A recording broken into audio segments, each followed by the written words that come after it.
spread of the coronavirus. Spread of a deadly new virus. How deadly is it? How fast can it spread? And how prepared are we? Experts fear it could become It can lead to organ failure, pneumonia and death. There's no treatment, so prevention is a top priority. COVID-19 has been heartbreaking for many, with 12.7 million cases and 260,000 cases in the U.S. alone so far. The resulting isolation also makes for an increased sense of loneliness in all of us.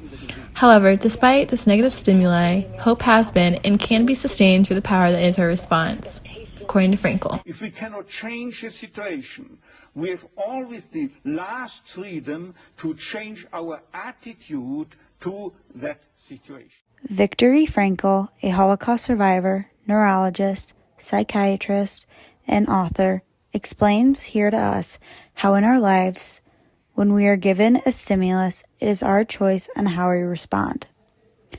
We have the freedom as humans to choose our attitude.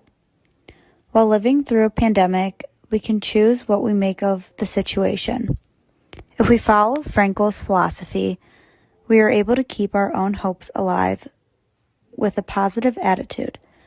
By having this attitude, we are able to spread hope throughout our own community and make the best out of a not-so-good situation. The human potential at its best, which is to turn a personal tragedy into a human triumph.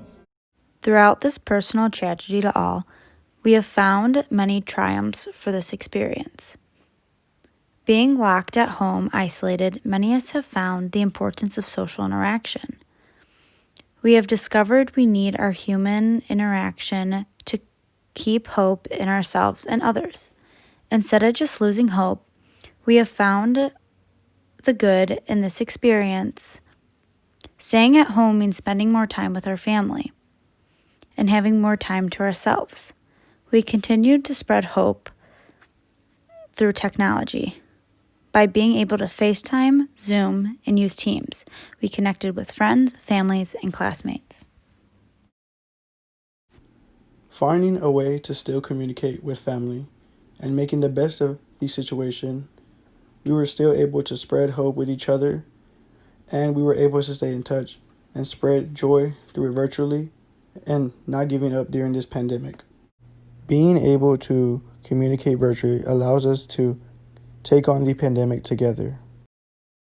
In 2020, the American people have banded together and adapted to an unexpected and unusual situation. We have worked as a unit to fight this virus rather than choosing to quit when faced with adversity. We have chosen to embrace Frankel's ideas on the power of owning our mental and spiritual decisions rather than choosing to point a finger at our neighbor.